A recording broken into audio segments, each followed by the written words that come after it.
wanneer dit stil raak in my gemoed, wanneer dit stil raak in my liggaam, wanneer dit stil raak in my denke, wanneer dit wat saak maak nie meer saak maak, wanneer wêreld besittings nie meer saak maak, wanneer dit stil raak in my menswees,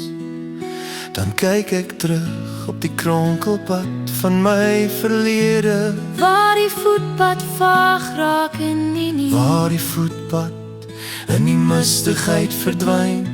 waar ek die warmte en kalmte ervaar van Gods heerlikheid, waar ek die verlange koester van die verlede, waar ek soos pennies op die spoor reeds klein tyd verloor het, waar ek op die Here snoesig toegevou is met God se aanvanklike genade. Rykdom en aardse besittings maak geen sin, tyd en plek tel nie meer, slegs die eensame pad na die einde van my lewe.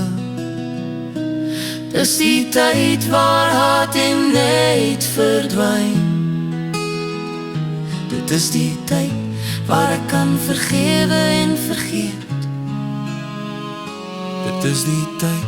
waar ek gedra word tot die hiernamaals. dit is die tyd om ons magtige hemelse God se hande te vat, tot weersien.